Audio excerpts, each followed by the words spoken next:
राज्याचे उपमुख्यमंत्री आणि एसएनसी गटाचे प्रमुख एकनाथ शिंदे हे बुलढाणा जिल्ह्याच्या दौऱ्यावर आहेत।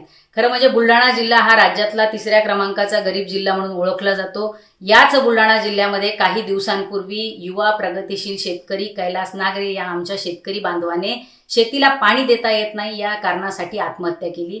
बुलढाणा जिल्ह्यासह राज्यभरामध्ये आज शेतकरी कर्जमाफी मागताय, परंतु तुम्ही सांगताय की आम्ही कर्जमाफी देऊ शकत नाही।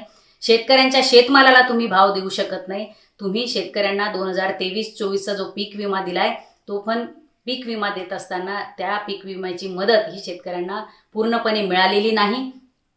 एवढंच नाही तर आज अनेक युवा बेरोजगार हे बुलढाणा जिल्ह्यातील स्थलांतर करतायत केवळ या ठिकाणी रोजगाराच्या कुठल्याही संधी उपलब्ध नाहीत म्हणून।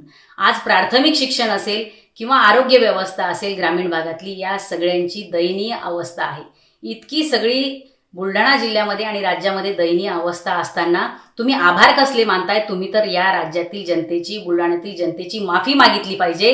तुमच्या लोकप्रतिनिधींना कमी मतांनी का होईना लोकांनी सभागृहात पाठवलं आणि हेच लोकप्रतिनिधी निवडून आल्यानंतर लोकांना शिव्या देण्याचं काम करतात, मतदारांना शिव्या देतात। त्याच्यामुळे उपमुख्यमंत्री साहेब या बुलढाणा जिल्ह्यामध्ये येऊन जनतेचे आभार मानण्यापेक्षा माफी मागा।